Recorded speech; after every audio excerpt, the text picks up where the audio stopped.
Here we go.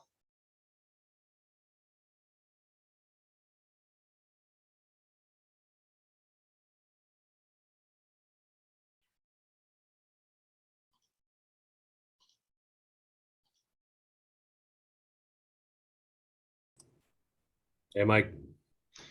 Hey, how's everybody doing? Great.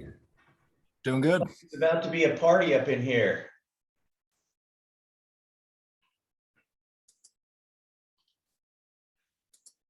All right, for those of you joining us live, we're excited to have you on our first Zoom call on land finding for multifamily. It's going to take a minute for us to get this started, so please grab some paper, grab some notes, something to take notes with. We'll ask questions.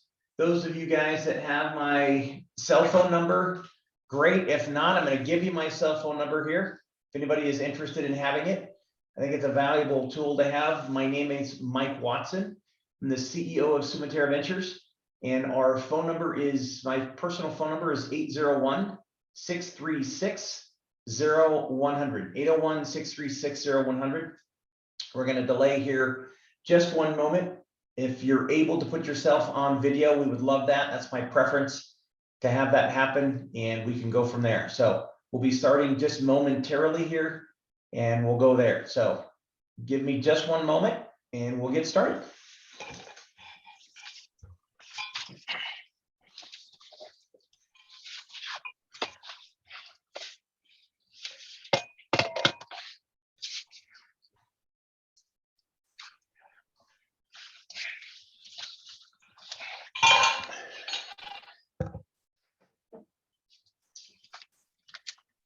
Okay, I'm very excited to host this morning. We've got a few people still joining.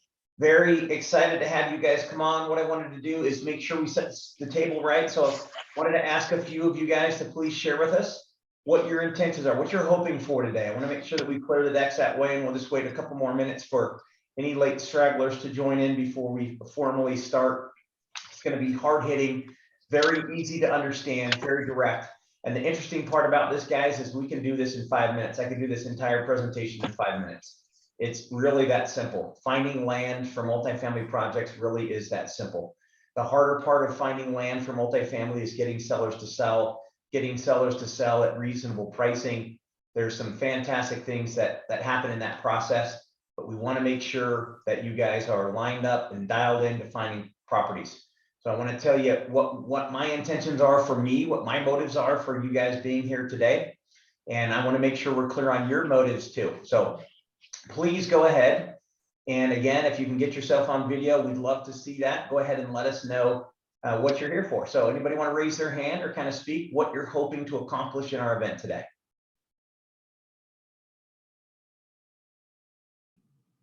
Sure, I'll go, Mike. Thank you, Brad. I want to find 10 acres and then partner on 100 units with you or something like that. Very cool. Brad's got a piece of property in the queue. He and I have been playing phone tag the last couple of days. We're very excited to talk to him about some great property that he found in an area that I'm very, very interested in. So Brad and I are going to make a very focused and detailed attempt to be on the same phone call together today after this event is over. So I've called him a number of times. He's called me, and that's kind of what's happened there. So that's a good start. What else? Why else are we here? All right, what are you doing here? Yes, Julie. I want to sharpen my saw. I would just want to see if I can improve how I'm doing it. I know I tend to, we have a lot of opportunity here in Indianapolis. So I find myself looking in one city, and then I look in another city, and then I look at another city. So I just want to see if I can make my efforts more productive. Very cool. Now, as you guys are thinking of some questions, I want to point out a few great people we have here. Julie, who just spoke, is a partner of mine, a capital partner of mine. We've got people here on this call that are brand new to our system, brand new to what we do. I'll give you an introduction specifically what that is. Julie is a partner in a deal that we just finished. We found a piece of ground in Indianapolis. It was properly zoned. Julie actually participated in that. She was the realtor, the local realtor. You don't have to be a realtor to work with us. You don't have to be a realtor to participate as a capital partner. Julie helped us find this property, got it entitled. We'll talk about what that is here in just a moment. Taking a piece of raw land and entitling it. We'll talk about what that is. We bought the property roughly, and Julie, correct me if my numbers are super erroneous, but we bought it for roughly $240,000. We had roughly $30,000, $40,000 in entitlement fees. Those were city fees. And then we sold the property 2 days after we purchased it or was it the next day after we purchased it, Julie? 2 2 days. days after. So we bought the property for roughly $250,000, put roughly $20,000 to $30,000 in it, and then sold it 2 days later for $865,000. And that is the power of multifamily land. And I don't mean to denigrate this. Julie should mute out my voice on this, but that's one of our small deals, right? That's a tiny deal. That's a small profit. Most of our deals are much larger than that. We'll go through how we achieve those. We'll go through why I believe you should be on this call. But I also want to just make sure we meet any expectations that you have. So who else? Well, what other reasons are you here? And then I want to introduce a few of our guys. Moroni, what are you here for today? Can you have a chance to unmute yourself there? And then we'll go to Christy after Moroni. What are you hoping to accomplish, Moroni? I want to be a Mike Watson Jr. one day. Oh dear. So no, I just want to get my feet wet in anything development and learn as much as I can. So any chance I have to listen to you, or like I've shared with you, read your books or anything about development. It's always kind of been my end goal and something that I've been more attracted to as far as the construction space goes. I know I'm here managing one of your projects now, but as far as my end goal and what I've always wanted to do is always get into development and to learn as much as I can, and so that's where I'm at. Very cool. And we've got people on here for different and varying reasons. Moroni is sitting in a job trailer in Clearfield, Utah on the Heart. That's a 107 unit project we're doing. Moroni's a member of the inimitable builder Makers Line. They're constructing a 107 unit project. We found a piece of property over there for roughly $1.3 million in purchase price. That $1.3 million in purchase price. And by the way, it took us 14 months to get that under contract, working with the seller. So it was a long, difficult get under contract process, but we took that piece of property, put it under contract, and now we're constructing a $23 million, 107 unit apartment complex that will have roughly, gosh, $5 or $6 million in profit on that. We have several people on the call here today that are partners. If you look on the screen here, Ben Vroman in the upper right-hand corner, he's the broker that we work with Northmark. He was the one that sourced the financing through U of U Credit Union. We have Mike Lloyd, you're in that deal, right? Mike Lloyd is a capital partner in that deal. Soup & Co. is a capital partner in that deal. He's a capital partner in almost everything we do. The guy's amazing. So if I've missed any of you guys that are on the Heart, we've got that. We have some other capital partners. Mark Moon here in the center of your screen, hopefully as he's in the center of my screen, is a capital partner in a couple of deals in Dallas. Lawrence Gunderson is a capital partner on a 96 unit that we're doing in Ennis in just south of Dallas there. Lots of great people, and I can't see everyone on the screen, so if I didn't mention you, please forgive me. But I know a lot of you guys are here for that. Christy, give us your reason real quickly. What are you here for?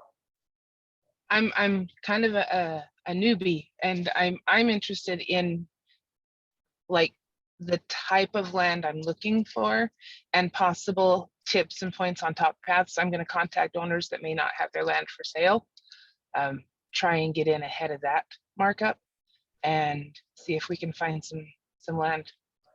Very cool. Okay, so let's start there. I think we've got a good idea of what people are hoping for, and I'm going to give it to you, and we're going to give it to you in spades. So please do comment on the chat if you have any questions. I'll do my best to watch those, although it's kind of hard to keep all the moving parts together. Again, my name is Mike Watson. I'm the CEO of Sumaterra Ventures. We are a firm that is local to Springville, Utah, although we are doing projects currently in 5 states. We currently have 25 projects going in 5 states, which includes South Carolina, Indiana, Idaho, Texas, and Utah. Those projects total almost 3,800 apartment doors. So when I talk to you about getting to be a part of ground up construction, I talk to you about getting to be part of being multifamily, you're in the right place. This is what we do, and we're very good at it. We don't do much else than that, but our goal here at Sumaterra Ventures is to find raw land that is zoned multifamily or allows multifamily zoning uses, and then to entitle that land. Now, before we proceed any further, I want to make sure you understand what entitlement means. So entitlement is the civil process whereby we take a piece of land and get a project approved. Most of you are aware of a set of blueprints. If I were to hold up a set of blueprints for you right now, you would think, gosh, those are blueprints to build a building. If you want to construct a 107 unit apartment complex, if Moroni wanted to, he could just go to his right there, or his left, actually you're backward. One of those sides, he's got a huge set of blueprints for our 107 units there. He could hold those up and everybody would say, gosh, I might not be a builder, might not be an expert at construction, but I know exactly what that is. What most of you don't know is there's a second set of blueprints. There's a second set of construction drawings, and those are the civil drawings. The civil drawings are the drawings that allow us to construct the site. It's where do the undergrounds go? How's the parking lot laid out? What's the landscaping look like? Where are my fences, fire hydrants? What are the green spaces, the amenities? Where's the building footprint? There's 1,000 things that go into the civil drawings. So getting a property, taking it from a raw piece of ground, so you're driving by and seeing an empty field, and turning that into an entitled piece of ground, goes through the entire civil process with the city. The civil process of the city allows those plans to be drawn and submitted according to the city ordinances and codes, and that will allow you to then have a pre-approved project. So it's really that simple, taking a raw piece of land, doing all the civil requirements, the civil documents, working with a civil engineer. There's a lot of due diligence that goes into that. Taking that through the city. Most cities, you want to write this down, take anywhere from 4 to 9 months to get that civil process done. So 4 to 9 months gets that process done, and then the project is fully approved. Now, the interesting thing about this for you guys is, guess what? We haven't done anything to the property yet. So if you were an innocent bystander on a road, you lived on a road and there's a raw piece of land, or you drove past one every day to the gym, there's a raw piece of land, and we went and got this piece of property entitled, you wouldn't know the difference. Driving around, seeing the property, there would be no difference. So that piece of property I just mentioned in Indianapolis that we purchased for $250,000 with our costs involved in $20,000 to $25,000 of phone fees for the entitlement process, and then turned around and sold it for $865,000.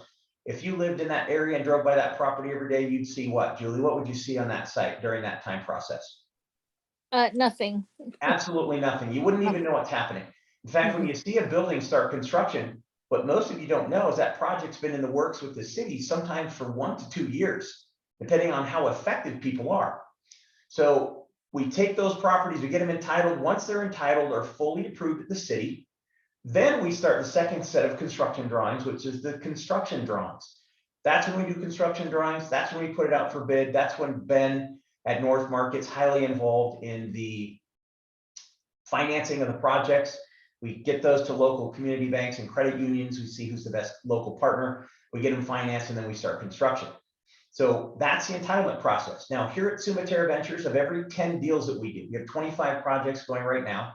Of every 10 deals that we do, every 10 transactions, this could be a 40-unit apartment complex, which is about our smallest that we're doing right now. Actually, 48 units is our smallest deal that I can think of off the top of my head that we're doing. Our largest is 471 units that we're doing. So lots of projects, lots of opportunities in between there, but we've got to get those. So of every 10 projects that we do, our intent is to sell 2 of them as entitled land. I'm going to buy the raw piece of land, put it under contract.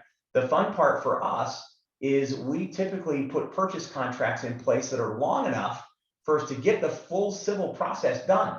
So we don't purchase the land until the civils are fully approved. You might say to yourself, how did you buy that piece of property on Friday in Indianapolis and sell it on Tuesday? That doesn't make sense. You just said that the civil process takes 6 to 8 months. So we did that full civil process while we were under contract. So when we closed it, the civil process was done. Already had a buyer waiting. We market these and have permission in our purchase contracts to market these during the time frame. Once those are done, we buy them and then sell them. So of every 10 projects we do, 2 of them are entitled sales for land. We call that now money.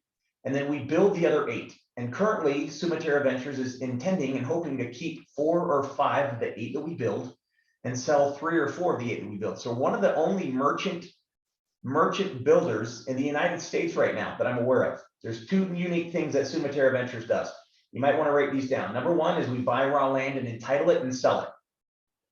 You do not see that. Normally when you see on LoopNet or on Crexy or CoStar or some of these places, even the MLS, If you see a piece of property that someone is selling, offering to sell as an entitled project that's ready for construction, what it normally could mean is that they couldn't get bank financing.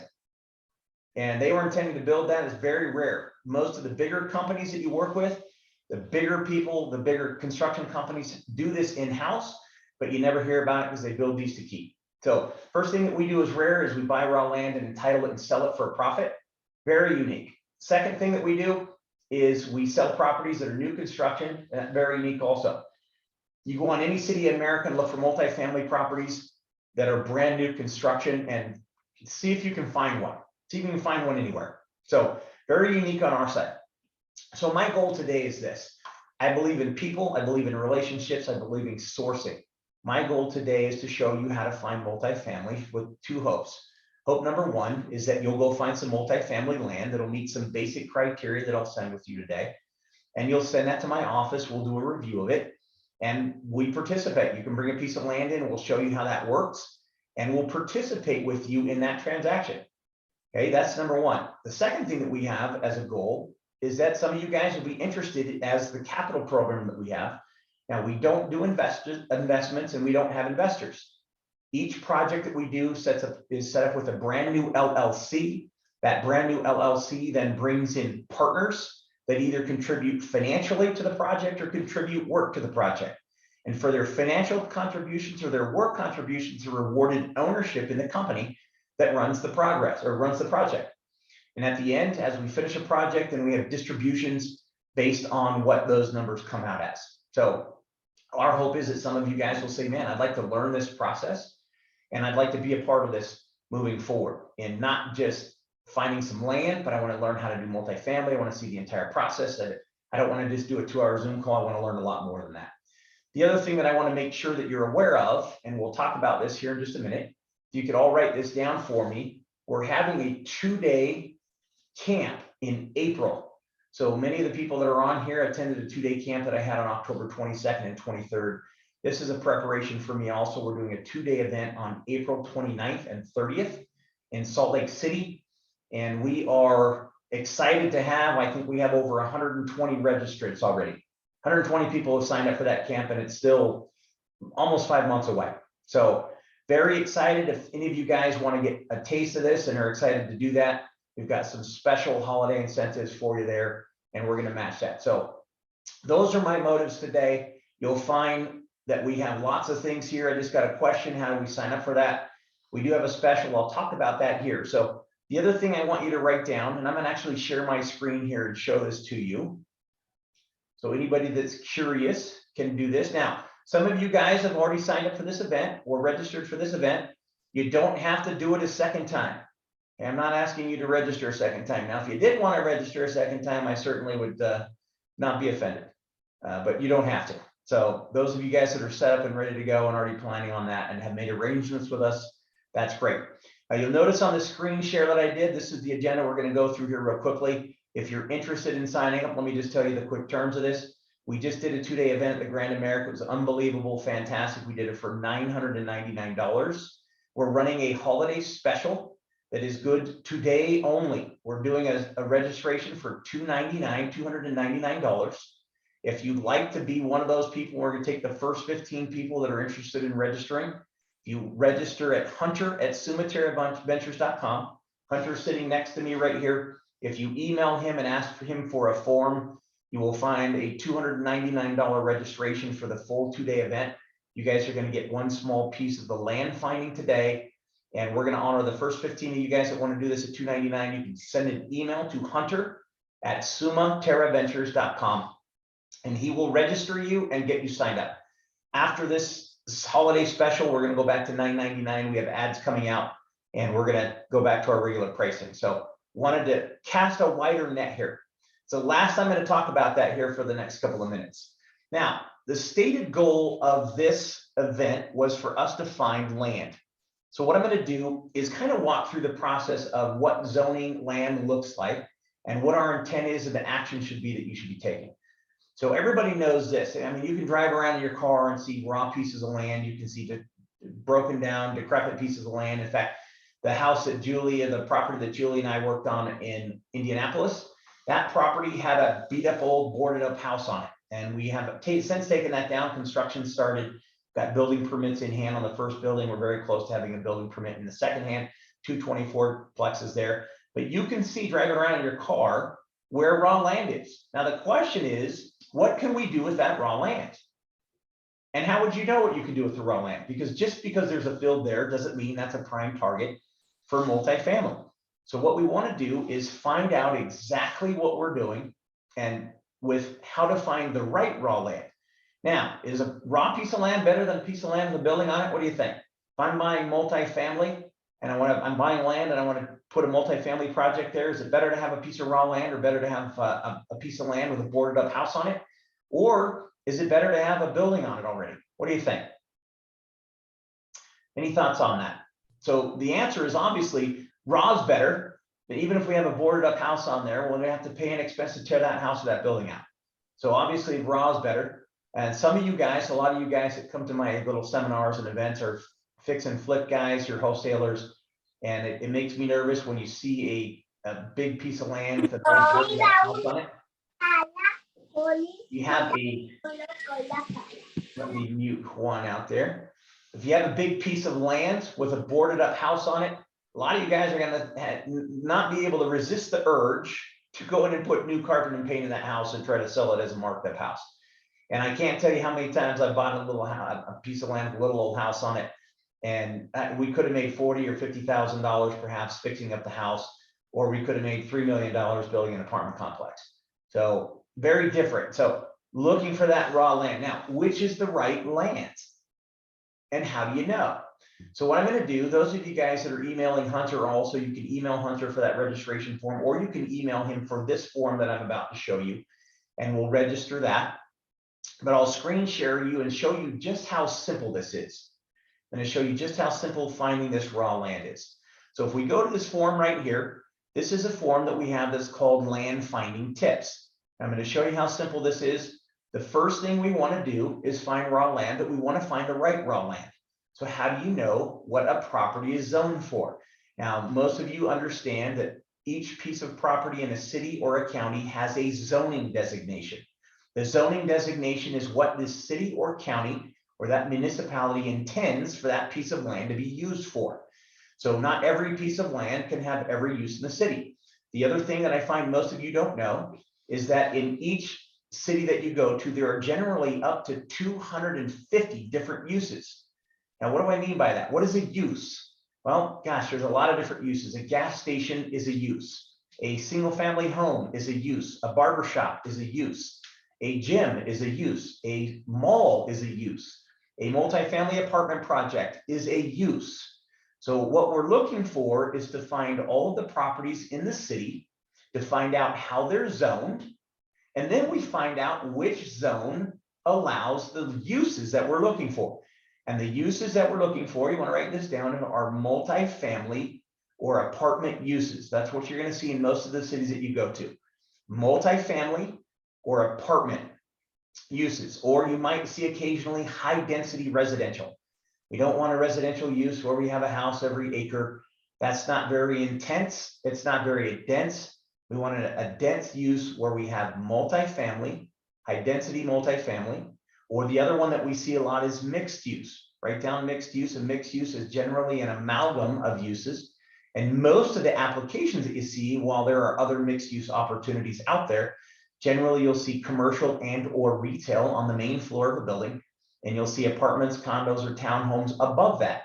Very common in downtown cores, very common in walkable areas, very common in urban areas. In fact, Ben Vroman, our lending broker extraordinaire, is just putting the finishing touches on a mixed use project in downtown Ogden, 380 feet from our Union Station location there. Great transportation hub. We've got 3,000 square feet of commercial and retail on the main floor. And behind that main floor, there's a ribbon of commercial and retail on the first floor. Behind that, we have apartments, and then we have 4 stories above that, which is multifamily. We've started construction. We're starting to dig that hole there. We're just finishing out our construction financing. We're off to the races on that. We anticipate closing that loan next week. So we love working with Ben Vroman. But the land finding tips was I couldn't build that building anywhere in the city. I could only build it in one of those designated areas. So we're looking for apartments, multifamily, high density residential, or typically mixed use are what we're looking for. Now, there are some exceptions for that, but I'm literally going to show you how simple this is. This is so easy. So let's take a look at this, and I'm going to show you how simple this is. So I'm going to go raw right here. We're going to do an experiment. I'm going to show you a new tab up here. I've opened a tab in Google. Everybody hopefully knows how to open a tab in Google or whatever search that you're going to use. And I'm going to show you one of my favorite cities, and I'm hoping someone's going to hang up this call or end this call with me at the end of this and say, I'm going to go find Mike some more land in Ogden City, Utah. One of the top cities in America right now for development and opportunity. All kinds of land use opportunities up there, lots and lots of raw land. I'm dying to do more projects up there. Currently, we just finished a 32 unit up there. We just finished a 36 plex we closed this past Friday. We're just starting this 55 unit that's been got financed. We're just getting ready to get construction bids on 154 unit. And then we've probably done another dozen and a half or 2 dozen projects in Ogden City. Amazing zoning, wonderful place to do business. So I'm going to come up here and say, man, if I were you and I want to send something to Mike Watson, I should start in Ogden, although a lot of you will be looking there. You can look anywhere in America for this. So I would go up here and say Ogden City Web Zoning Map. Very simple. You saw that right there. No tricks. It's Ogden City Web Zoning Map. I push enter. Sometimes people call me and say, Mike, your search didn't work. I say, did you push enter after you did the search? And they forgot. So you got to push enter on that. So I'm going to click on this. Let me show you how simple this is. There's my zoning map. Now, many of you have seen these maps before. Very, very simple. I'm just going to slide this real quickly. We'll zoom into this a little bit here. But what this is the city designates every piece of ground in the city for a particular use or a particular type of property. Some of it's commercial, some of it's retail, some of it's park space, some of it's industrial, some of it's downtown corridor space. And the trick literally is just finding which of those zones allow for multifamily use or apartments. So if you take a look at this, you'll see all these different colors, and these different colors simply denote a different zone in the city. Now, you might wonder what those zones are and what they allow. So if you scroll down here to the bottom of this map, most maps have this. You scroll down to the bottom of this map. Here is your Ogden City zoning map. And it has a legend down here for each of the different zones that are allowed, and then which color they are. So if you meet me in person and you ask me to see this zoning map, I actually have this zoning map in my car, and it is laminated. And I take that car with me, that map every time I go to Ogden. I'll drive around and I'll take a look at the map and see properties. And I know Ogden City well enough now that we know most of the properties that are zoned multifamily, that you can literally come down here and ask yourself, this first one here, 0-1, open space. Is that a multifamily zone, do you think? No, it is not. R110, single family residential. Is that a multifamily zone? No, it is not. That typically when you see an R110, usually, but not always, means 1 unit per 10,000 square feet. So this would be a single family subdivision denoted by the 1 in 10,000 square foot lots. R18, 8,000 square foot lots. R16, 6,000 square foot lots. R15, single family residential, 5,000 square foot lots. Now it starts to get a little more interesting. R2, interesting. R2, that means 2 families. Now we're into the apartment business. This is 2 family residential. Are we in the, do you think Cemetery Ventures in the duplex business? Not so much. Now, if you brought me 10 acres of land that we could have duplexes on, we might take that project down. If you bought me a piece of lot, if you brought me a piece of land that we could put 1 duplex on, not interested. This is too small for us. So as you go down through here, let's see which of these look interesting. Multifamily residential, R3 multifamily residential. Gosh, that might be a money zone right there. I want to investigate further. Let's look at some of these other ones. R4 multifamily residential. R5 multifamily residential. As these numbers get bigger, they typically get more dense. So R3 has a certain number of units that are allowed. R4 would be more, R5 would be the most. And then the interesting thing is most of the cities these days are, Excuse me 1 second here. I've got another person trying to get in. Forgive me for this.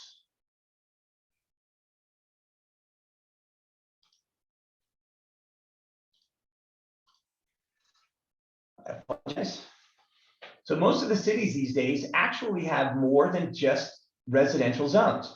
So Ogden's one of my favorite cities, and one of the reasons we've done so much business in Ogden is Ogden, for example, in their C2 zone, their CPT, their CP2 zone, their C3 zone, their CP3 zone, their CBD, their other CBD zones, those also allow multifamily. So you don't just find multifamily in residential zones anymore. The other one that you want to look for that a lot of cities have these days is this designation right here, the mixed use. Mixed use, those are gold mines. Those are beautiful, beautiful opportunities, mixed use. So if you're excited about finding some multifamily, again, phase number 1 of this, simply get a zoning map. And now that's the first thing you want to have is one of these zoning maps so you can take a look at. We spend lots of time, and I have people here in the office that are designated, and all they do is they find areas of the city. Like if I were to take a look at this property that Ben is doing, let me show you that one right here. We've done the research and we know that the CBD and the CBDI zone in Ogden allow for mixed use. And our project that Ben is financing right now, that we're just getting ready to close the loan on and the construction has started, is this lot right here where my arrow is, and it's in the CBDI zone. And from prior research, we know we can do multifamily there. We found a vacant lot in a gorgeous downtown location, historic 25th Street. This across the street here is, or down to the west here, and then across this major street is the Union Station. So next to transportation, fantastic location that way, and unbelievable opportunity there. So step number 1 is let's get a zoning map and start looking around at where we think the land is that we're looking for.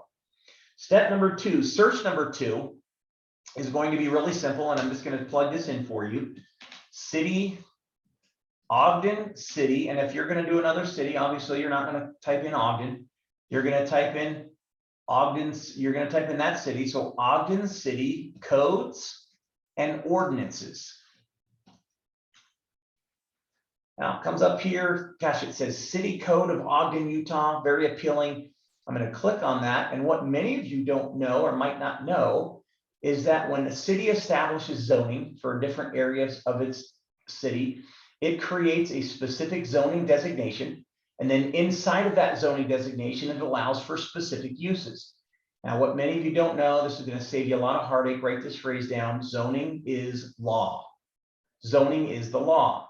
So if I find a piece of land that's zoned multifamily and I go in and ask the city, I want to put a multifamily apartment here, they don't have a choice in the matter. They have to allow me to do that. It's the law that they're going to allow me to do that. Now, the city can determine how we do that by setbacks and height restrictions and parking stalls and required green space and density, the number of units they allow per acre. But if you submit a project to them that allows exactly what they're asking for, which is what we do here at Sumatera, we call that practicing the path of least resistance. I don't go find a big field in the middle of a park next to a park and say, I think I should put multifamily there. Let's go make the city do that. That's not how it works. We find the land that's designated for multifamily opportunities. We build a project in our phase 1 in our civil drawings that allows and completes and covers all of the parking requirements, green space, setback, building size, number of units for density, amenity requirements, fire requirements, all of those things that are required. Then we submit that to the city, and then it is the law that the city will allow that. It is the law that they will allow that to happen. Now, if you go somewhere that doesn't allow multifamily, you've got to get what's called a zone change. You have to go to the city and say, look, this is zoned R1 10, which I know you're intending, city, to have a 10,000 square foot lot, but I think we should do apartments.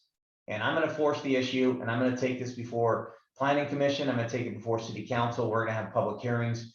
And no offense, guys, you're going to get massacred. The neighbors are going to show up and they will hang you in effigy in the parking lot and they will picket you. I've had a lot of unique experiences over the years trying to fit a round peg into a square hole.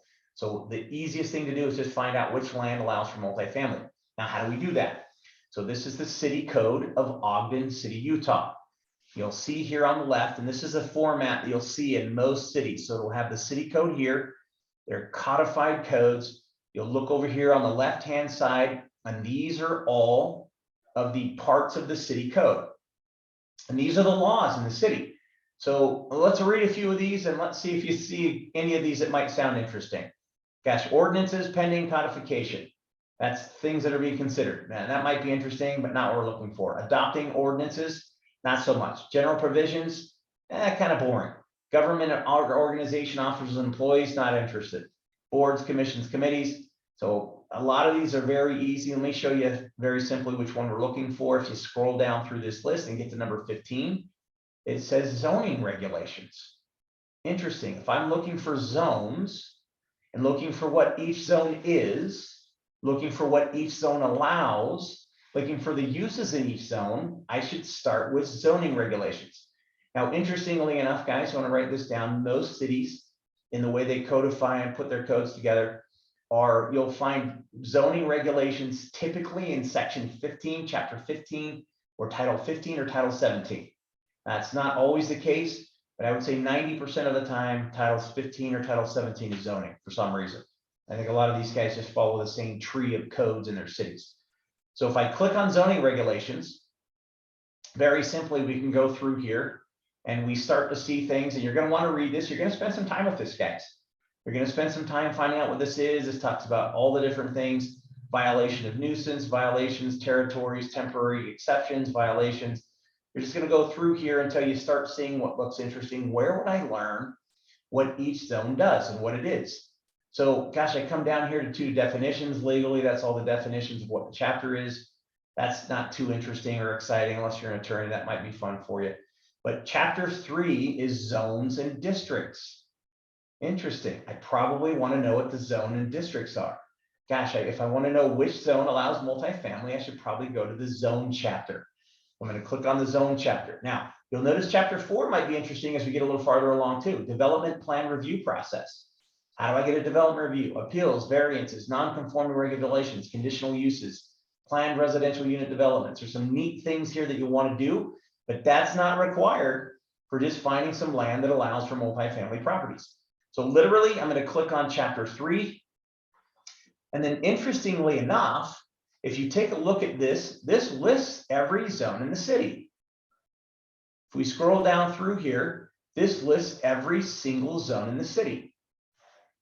So you could literally go to, and I'm not going to take the time to do this, but you could literally go to each one of these zones. And some of you guys are going to take the easy way out and say, gosh, there's a residential multifamily zone. There's an R3, R4, R5. I'm going to read those. Now, if you're serious about this and you want to do this at a high level, you're going to read all the zones. You're going to find the allowable uses in each of the zones. And you'll see, because that's one thing that Sumaterra Ventures did. Ogden City had a little bit of an image problem years ago, and they went to a third-party company, and the third-party company said, if you want to change the image of your city and renew it, urbanize it, redevelop it, you're going to have to offer lots of multifamily. Multifamily opportunities will come in here, and lots of people will bring lots and lots and lots of money. And we were one of the first groups that found multifamily available in commercial and retail and in some of the other zones that you don't normally see it. And because of that, I think we had a dozen projects under contract and going before the rest of the other developers started to catch on to that. Made a lot of money doing that. Now we're seeing this more commonly across other cities. But if you go through this, very simple to find the zones, very simple then to go in and find the uses. So we'll have the boundaries of zones, rules, and applications. Here's the primarily residential zones. So guys, this is just some reading. You're gonna go through here. That's apartments, mixed use, those are forms of residential. So these are primarily residential zones. I'm gonna look for which one of those allows for multifamily and at what density. So we're gonna go through that. We're gonna go through these residential zones and those types of things. And we can just simply scroll down through here and find all of the different uses that are available to us given that scenario. So I can go to each one of these zones and find out which zones allow for multifamily. And this is the start of the deal. So we come back here, we're simply going to do an Ogden City website zoning map find. Now, Ogden City also has a web map that's interactive, so you can click on it and it gives you more information, tells you more about the zoning. It has the city zones and ordinances. The other thing that you want to do is take a look at the county geo-gizmo maps, the tax maps. Now, before I do that, I want to give you one other option here. Ogden City Land Matrix, Use Matrix. So a lot of cities have what's called a chart, and I'll see if I get lucky on this. I know these guys have one. We'll see if they have one. There's a land use matrix that has on one side, it's like a grid, but it's in reverse. All the way down one side, it has all the available zones in the city.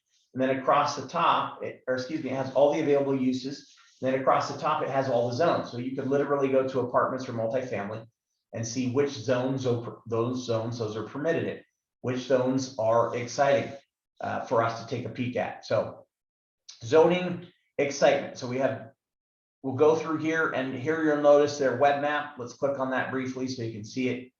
Here's the web map you can scroll in and out of. You can see individual properties. You can see the zones, and there's a lot of really cool functions that come with a lot of these cities. And again, here's this hole. This is one thing you sit up at night and say, gosh, I'm looking at, here's a 25th Street downtown, amazing corridor. And there's this massive hole right here. What are we going to do with this hole? Gosh, it's in a CBDI zone. The CBDI zone allows for mixed use. Gosh, I wonder if I should buy that piece of property and put a multifamily apartment complex. Well, we already did. So lots of opportunities. But here's the interesting thing about this. If you scroll further up the same street, there's another hole right here. Another hole right there. Ben, shouldn't we be doing 2 projects on the same street? I mean, I don't know if 1 project's good enough. I haven't even taken the time to find that. Somebody on this site is going to take a look at this. They might take a look at this. Are there some other holes here that allow for mixed use? Gosh, I would love to do those projects. Anytime you're going to do 1 project, you ought to do the others as well. So love to see you guys do that. So that's your zoning map. And then you can go back to kind of your land use here, community plans, and you just want to start searching around and getting that envisioned. But literally, the neat thing about this that is so simple is you search for the city zoning map, you search for the codes to see which ones are allowed in. You can get a county geo-gizmo. Now, what that means is most of you guys know this already, but if I go to, for example, Weber County Tax geo-gizmo. Now, I'm not sure where the geo-gizmo came from, but most of the counties around the country have a GIS map. You can get in here, click on the geo-gizmo, and it pulls up a county map that you can actually go land and parcel by parcel. So I can put an address in here. Gosh, let's go 144 25th Street, Ogden. I wonder what that would pull up. 144 25th Street in Ogden. So that is right here, this piece of property. This is owned by Union Station LLC, which happens to be a partnership with Cemetery Ventures here.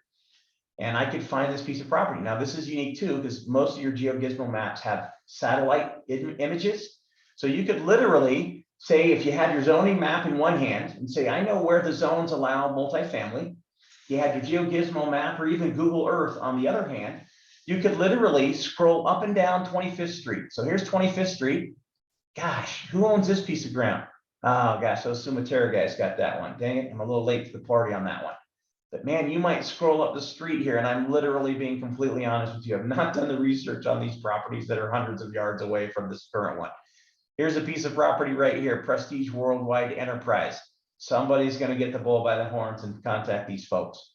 Here's another piece of land that's in this downtown corridor right here, Prestige Worldwide Enterprise. Here's another piece of land, Diamond Jonathan right here. Vacant land. Here's another piece of land. Are these big enough? Are they wide enough? That's a small lot at 0.16. This is how we start doing this due diligence.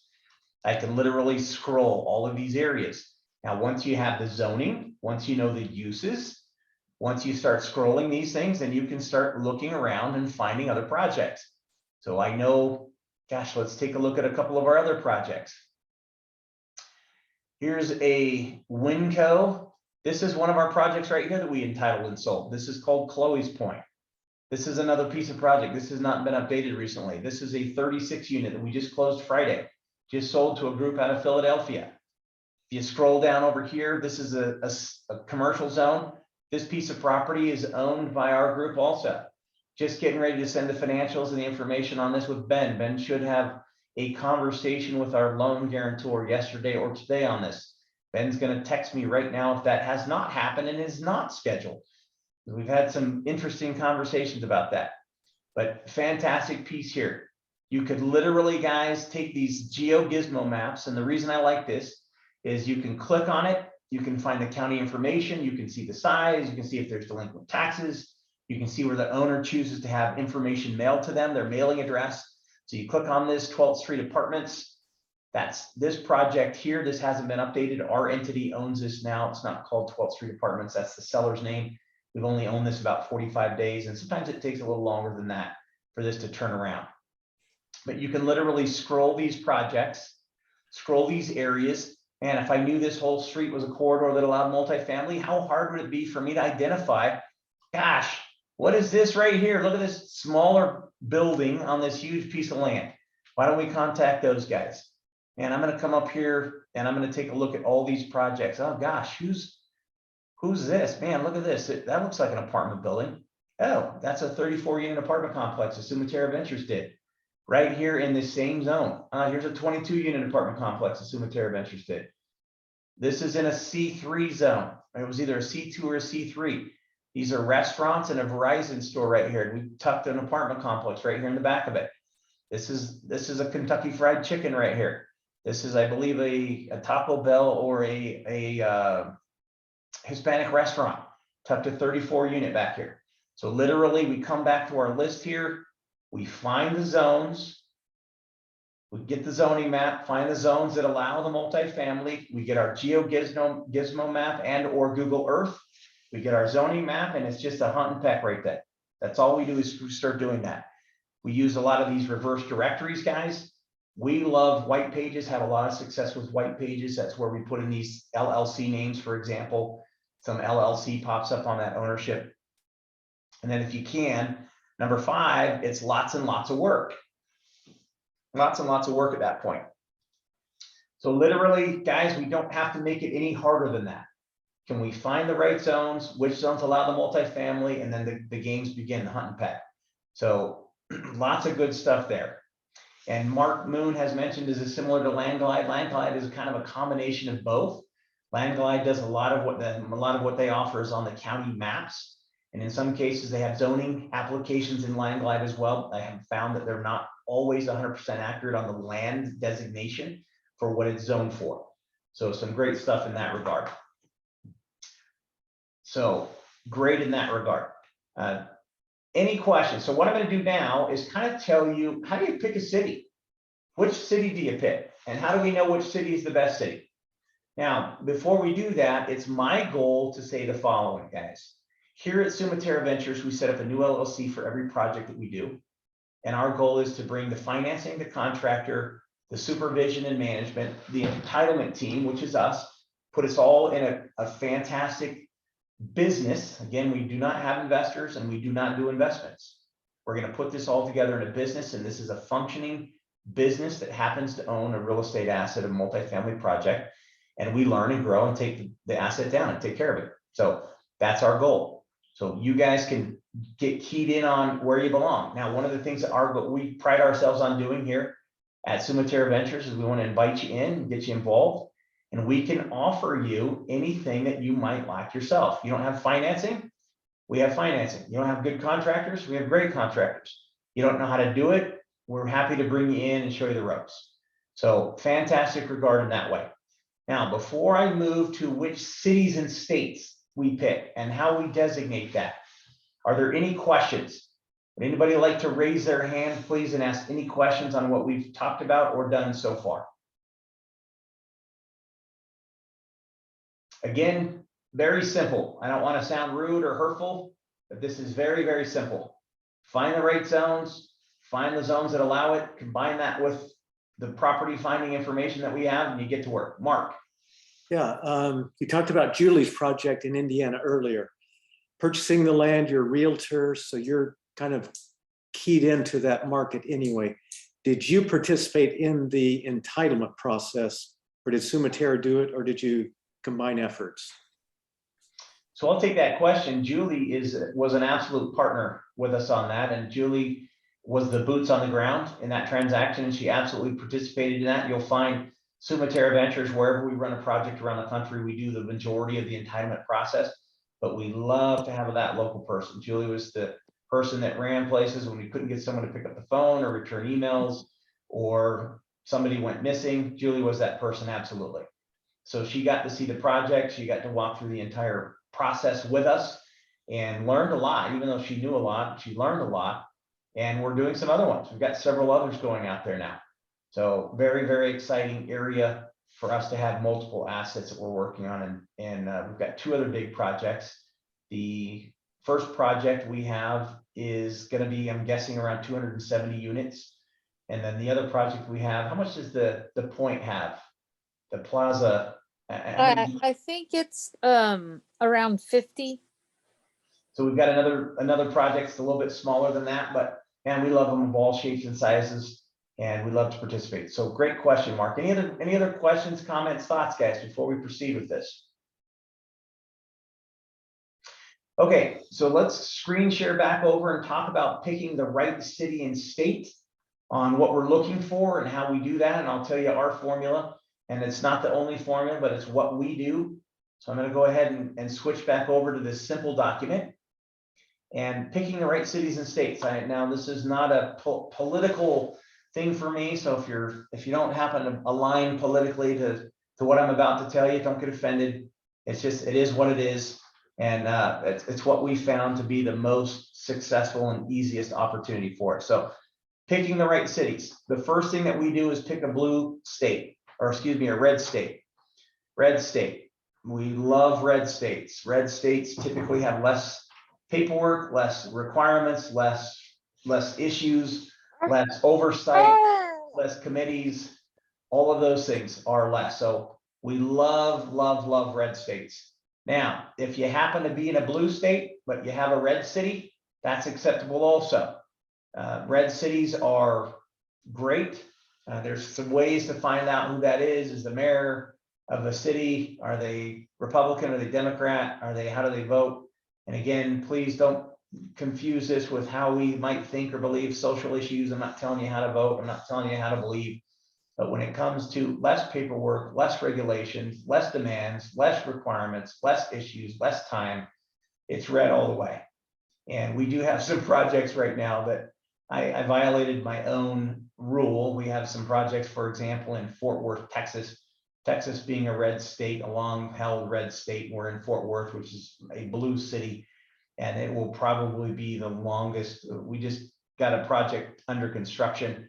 For those of you guys that are in Richmond Manor deal, they're on the ground and they're moving dirt. We started, and we'll give you an update next week on our call, but we're moving. But that took probably 14 months, which was about twice what it should have taken to get that project fully entitled and the issues done. As an example, in Fort Worth, most cities have 2 or 3 requirements, 2 or 3 things that you do, 2 or 3 achievements that you have to get done to be fully entitled. Fort Worth has 5. So instead of having 2 or 3, they have 5. Now, the cities that allow 2 or 3 or have 2 or 3 requirements often will allow you to run 1 or 2 of those concurrently, meaning you can run them at the same time. Fort Worth says we have 5 different things, and you're going to do 1 and completely finish it. Then you're going to start number 2 and completely finish it. Then you're going to start number 3, and so on and so forth. And so it's been very, very painful. And that does produce an asset that's worth more entitled, because everybody knows how difficult it is to get things entitled in that city. So we're going to pick red states, red cities. We're going to meet and find out the appetite with the zoning officials. Guys, one of the things that I do is I'll meet with the city officials, and I'll actually send a letter that I have to the planning department, and it'll ask all the questions that we have. We have a city, we call it our city letter. We send this city letter to the planning department and request an in-person meeting. So if I were in Ogden, Utah, I wanted to meet with those guys, I'd send my city letter. It has 17 different questions on it regarding to the type of development that we're doing. And I would send that to them. I'd say, hey, can we meet next week, Wednesday at 5 o'clock or 3 o'clock or 1 o'clock or 9 a.m., whatever your time frame is. And then I'm going to send you a list of questions that we have that will prepare you for what I hope to accomplish in our meeting next week. You want to give them a week because there's quite a few questions. We'll meet and we'll ask them, are you interested in multifamily? Which zones allow for multifamily? Are there any zones that are allowing multifamily that wouldn't be normal zones that we would assume would allow multifamily? Are there any types of areas in the city that the city wants redeveloped or renewed or torn out or fixed up that would allow multifamily? So there's a whole list of questions. We'll go and meet them in person. We're also looking for states that have low property taxes. Now, the red states don't always work out well with this. For example, 2 examples I'll give you: Florida and Texas. Florida and Texas do not have state income taxes. So if you're a citizen there, you love that. You applaud that. You're happy about that every day driving to work. The problem is the majority of the taxes that they would collect from the state income tax that the others of us have are borne by property owners. So for example, there are areas in Texas where I might have a $1,500 a month rent per unit, but I'm paying $400 per month per unit in property taxes. So if I have 100 units and I'm paying $400 per unit per month to property taxes, that's $40,000 a month off the top to property taxes. Now, that doesn't mean we can't build there. It doesn't mean we can't be profitable there. It just means we have to plan a little bit differently. Now, because of that issue, you'll find that contractors will build for much cheaper in Texas. So you'll have a much cheaper construction cost. Most of our Texas contractors are building from anywhere from $30 to $50 a square foot less than what I pay in Utah. Pretty interesting. These guys get the same national supplies sent to them, and it's all a big labor change at that point. So you want to watch out for cities that have high property taxes. And those are typically found in states that don't have income tax. And that doesn't mean we won't do it. Indiana has a higher state or a higher property taxes. But we need to make sure that's not a statement of we won't work there. It's a statement of we need to plan better and make sure our numbers work out. The other thing we want to do is get a quick zoning process. So that entitlement process that we talked about, guys, the entitlement process, that is typically, gosh, pre-COVID in most cities, it was 4 to 7 months. It would take us to do that. Now we're seeing 7 to 14 months. COVID really slowed things down, and it hasn't necessarily sped things back up again, just because I think the cities all figured out they could go slower, and what are people going to do about it? So we're trying to find opportunities where I'd much rather be in a city where I can get something done in 6 months than it's going to take me to get it done in 14 months. So you're going to talk about that. Now, one warning, one caveat here is every single city in America will tell you, oh, you should get it done in 3 to 4 months. And then I'll follow that question up with, oh, think of a recent project that you got approved. Can you tell me one? Yeah. How long did that one take? Well, that one took 9 months. Why was that? Well, the developer, every time we asked the developer for something, it took them 6 weeks to get it. And guys, that's pretty rare. Now, there are developers out there like that, but when the city asks us for something, if it takes me 7 days, we're raising Cain around here at the office because we do not sit on things. So whatever the city tells you, you want to take 1.5 to 2 times that. So if they say it's 4 months, you're going to plan on 6 to 8 months and find out some prior projects. We want to find cities that have growing population, good infrastructure, and what that means is when you put in a 100-unit apartment complex, guess what, guys? You have to have water. You have to have sewer. And you're thinking in your head, well, gosh, there's some sewer right out in the street. I saw the sewer line. Well, that doesn't mean that we have capacity.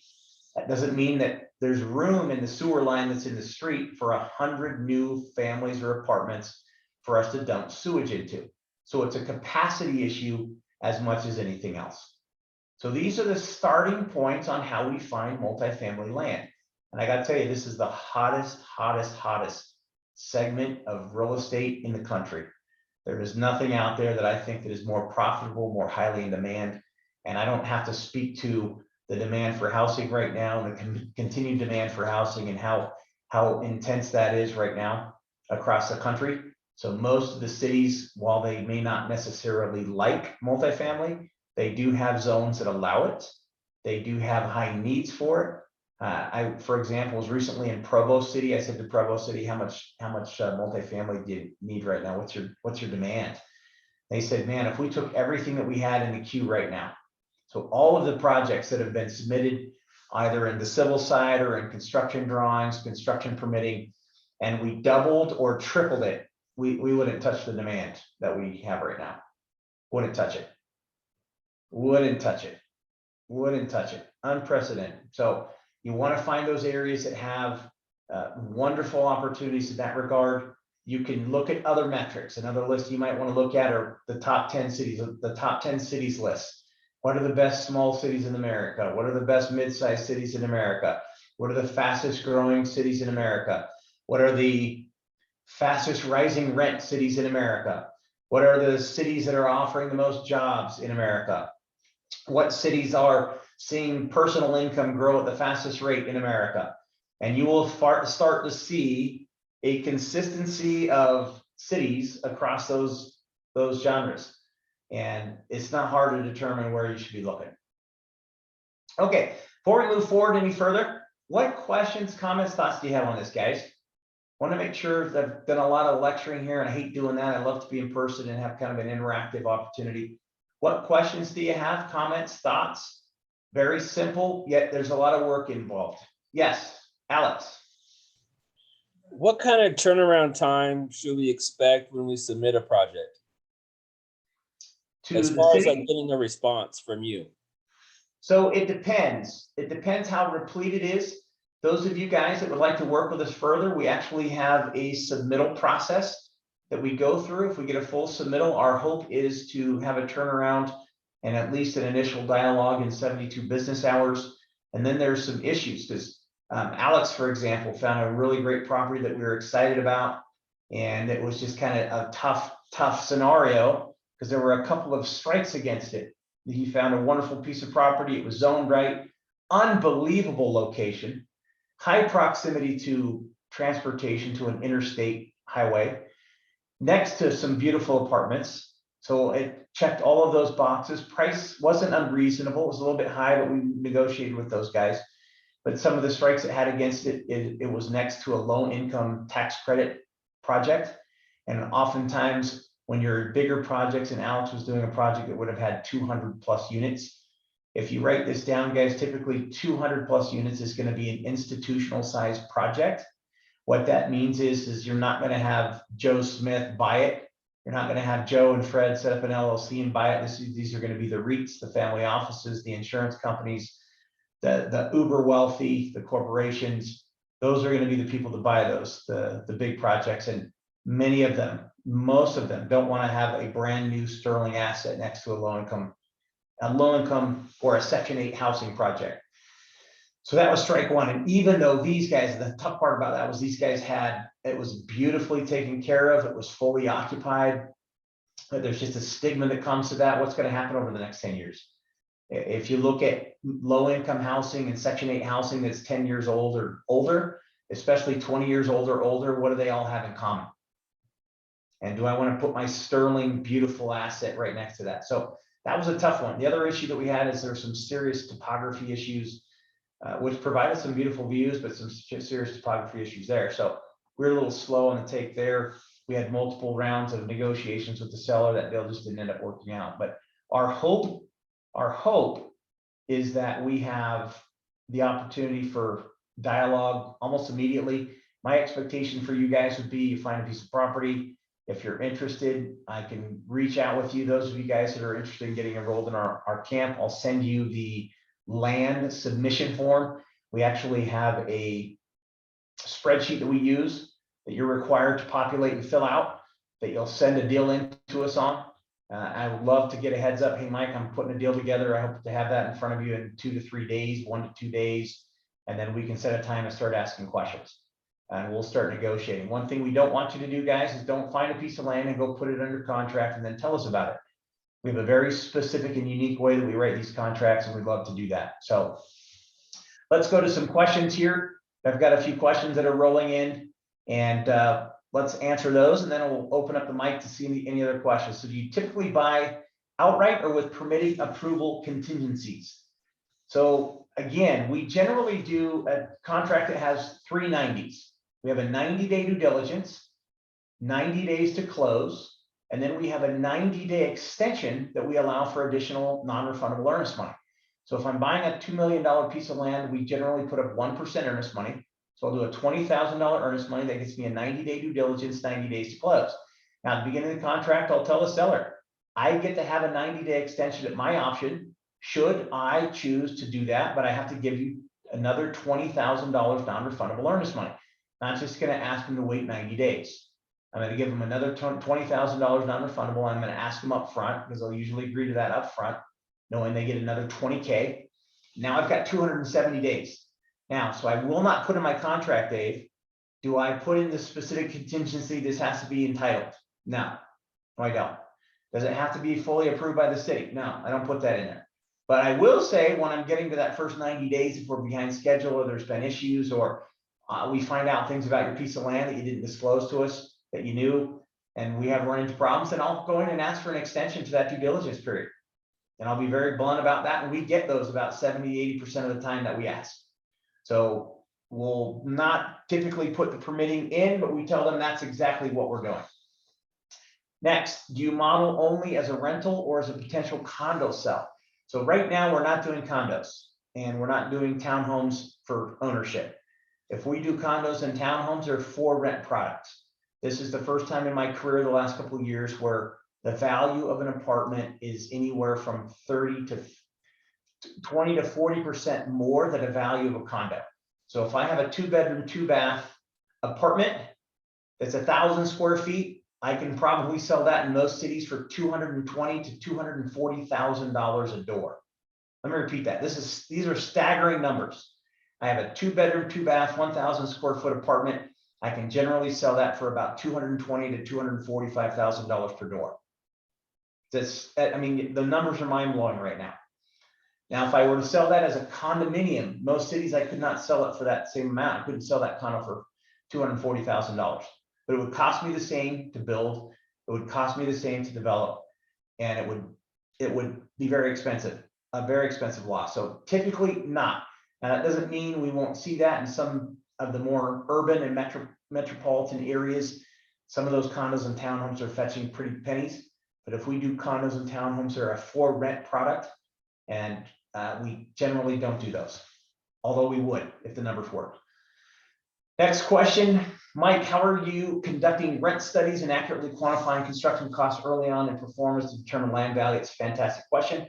Guys, we have 4 stages of due diligence. When we put a piece of property under contract, there's 4 stages of due diligence. The first 2 phases are free, or the first 2 stages are free. The second 2 stages are paid. So during that free phase, we have a staff member here specifically to these questions. We have a staff member that will reach out to, we'd like to do at least 10 assets. So if I'm going to put a 100-unit apartment complex, I'm going to do a mile radius, a 1.5 mile radius, a 2 mile radius of 5 years old and newer. Every project in the area, we'll call the property management firm and do a rental analysis. We absolutely do that up front. So we'll have, we have about 25 questions that we ask on our rental analysis.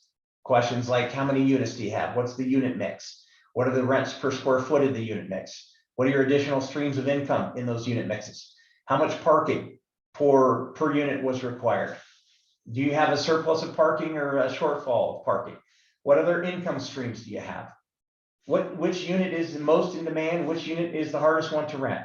We ask 25 questions and create a rental analysis that we do ourselves as a part of that first phase of free due diligence. It doesn't cost. I don't have to hire a third-party engineer to do that.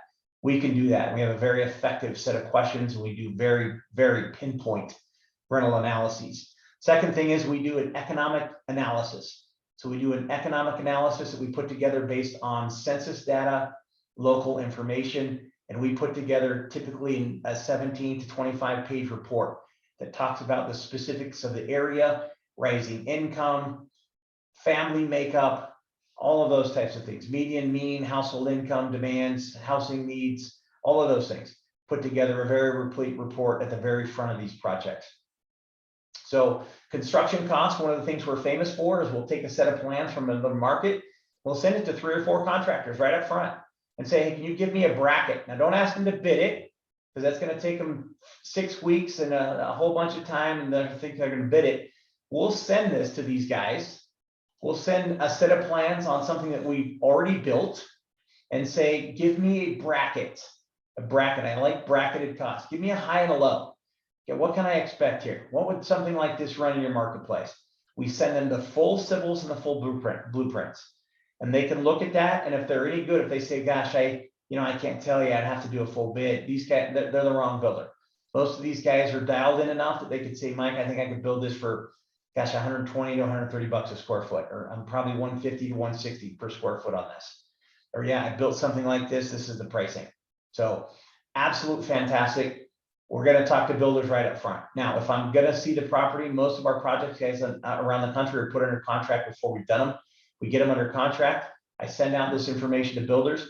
I'll set a flight and I'll hop out there and I'll go meet builders face to face. We'll go meet with civil engineers, architects, the whole crew that's going to work with us. I will sit face to face with them and have a conversation much like we're having today. Here's what we do. Here's who we are. Here's the price expectations that we have. Here's how we handle our business. Are you interested? So we're going to go out and get that done in that first part of the due diligence. So does Sumatera make their return on the development fees or returns? Yes. Yes, we have a couple layers of fees there that we make monies on. There's a profit for the building. There's a development fee typically. And then we have construction management fees. And it just depends how the whole property, the whole structure of the project is done. But all of those things are broken out and disseminated. It'd be really fun to do a financial call sometime and show you guys the full spreadsheets of all of the things that we do. It'd be fun to show you an economic analysis. It'd be fun to show you a rental study. It'd be fun to show you our profit and loss statements and our earnings statements and all the figures that we use and utilize to make these buying decisions. So great information there. Any other questions, thoughts, comments, guys? While we're doing that, go ahead and raise your hand or just kind of interject here. Just want to remind you, we've got that camp in April. This is a small taste of 2 full days of intense information. If you're serious about getting into multifamily, I can say this, there are very few places in the country that even offer this. There are very few places in the country where you could go and learn the detailed process from which we'll share with you at our April event. And there are certainly very few companies that I'm aware of, at least, that will allow you to come in and partner and ride shotgun on a deal and make monies like Julie did. So real quickly, I'd like to open up to Supin or Julie or Mark or Mike Lloyd, any of you guys, if you want to just do a 2-second plug on the event and what that might look like for those that might be interested in attending.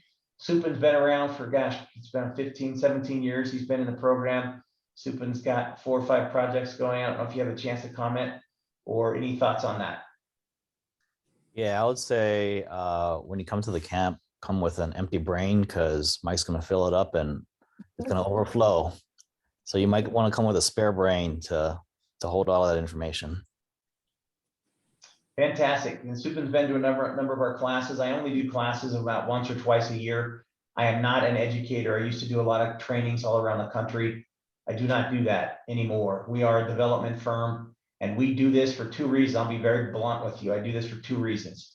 I find that the people that attend my events find land, and I love getting land brought to me. We share profits on the land with people that bring those in. The second reason is a high percentage of the people that attend my 2-day event end up putting capital in one of our deals as a capital partner and a capital contribution. We typically have returns in the 45 to 90% range. Let me say that again. We run in the 45 to 90% range. We're not paying 2 points and 8% interest. We're paying 45 to 90% range. These are full partnerships with big returns. And they're not guaranteed returns. It's a business. We work very hard to make these work. So lots of fun that way. I don't know, Mike, Mark, anybody else want to make a comment? Alex, on camps, trainings that you've been to? Juan, anybody else want to say something? Yeah, so basically I've interacted with Mike many times, couple dozen times, but yet every single time I'll pick up something new, and I've got 4 or 5 notes of new things I picked up today. It's just as he explains things, you'll get a different nuance on something, or somebody will ask a question that'll help you out. So just repetition will help you understand this market, what's going on, and capitalize on something that, you never know when that window is going to close and things are going to go back to the way they were, but take advantage right now for sure. And Mark actually went on a trip with us last week. I'm famous for going somewhere in the country. I'm famous for going somewhere across the country and bringing people with me. Mark went out to South Carolina with us last week, along with 7 other people. We've got a big van and drove around for 3 days in Charlotte, Columbia, Greenville. I'm sure I'm missing something else. We walked properties, we talked to sellers, we went to a planning commission, which our planning commission submission passed 6-0 on an annexation that we're working on. Just all hands on deck. Just a lot of fun, a lot of activity, a lot of interest. So any other comments, questions, thoughts? I have comment. Yeah, go Mike, ahead, Julie. yeah, you won't get what Mike has to offer from anybody else. If they do know what Mike knows, which is highly unlikely, they probably aren't going to share it as willingly as Michael does. Well, thank you. So those of you guys, if there's not any more questions, we're going to wrap up the call for today. Very simple, very brief. Find some multifamily land and start the process. Guys, if you're interested in attending our 2-day class, especially at the holiday pricing of $299, which is kind of a joke, I really think it's silly. The pricing there, we'll send you those documents. You're just going to reach out to hunter@sumaterraventures.com. Again, that's hunter@sumaterraventures.com. You can see his email right here. Just shoot him an email, ask him for the registration form. We'd love to have you out. And again, if this is not your bag of tricks or something that you're interested in doing, then we're excited and glad that you were able to come here today. And at least you found out a little bit more, hopefully, about finding multifamily properties. And if there's not any other questions, any last questions? Going once, going twice? I do have one, Mike. Yes, Christy, go ahead. I just want to kind of loop back. So at the point of we find a piece of land, we've contacted the owner, they're actually open to conversations. That is the point we would submit the land submission form. We would not go into contract negotiations at all. So those of you Other than guys just- that are new, if you find a piece of land, let me just set the bar where that's a great question, Christy. Thank you. So if you're interested in working with us, the first thing we're going to say is, hey, we don't do land deals with people that aren't interested in learning our program, first of all. So if you were to send us a piece of land, of course, there would be some remuneration or some financial benefit for that. We're happy to consider that. But as far as partnering, riding shotgun, and being a long-term asset in that transaction, we're not interested in doing that with people that are not trained in what we do. So the first conversation, whether or not you want to participate, that first conversation is, Mike, I found a piece of land. It's zoned multifamily. Here's what the zoning is. Here's the address. Here's the number of units we have. You're going to send that in, and we can start the dialogue at that point. We want to make sure, and this happens a lot to me. I get people that send me a piece of land. They send me the zoning. They send me links to all the things that we need. And then I call them and say, what's the price? And they say, oh, it's not for sale. I haven't talked to the seller. Well, guys, it has to be for sale, or the seller has to be interested in selling for us to get involved. I mean, I can't tell you how many times that's happened. So we're looking for a piece of land that's for sale. You're going to call and talk to the seller or the seller's agent. What's the price? You're going to verify the zoning with the city. You'll verify that it allows multifamily, and then you can initiate the conversation with us. Perfect. Thank you. Okay. All right. Any last questions? I have one last question here. What states are we in currently? We're in South Carolina, Indiana, Texas, Idaho, and Utah. But I have done deals in 11 states in 70 cities. So we do have a fair footprint. We want to try to stay in those areas, and would love to work with you. So any last questions? Going once, going twice? Questions, comments, thoughts? Hey guys, it's been a real pleasure talking to you today. Hope to hear from you soon. Hope to have you reach out to us. If you want to get enrolled in our class, let us know. Otherwise, happy investing, and we'll cross paths soon. Thank you and have a great day.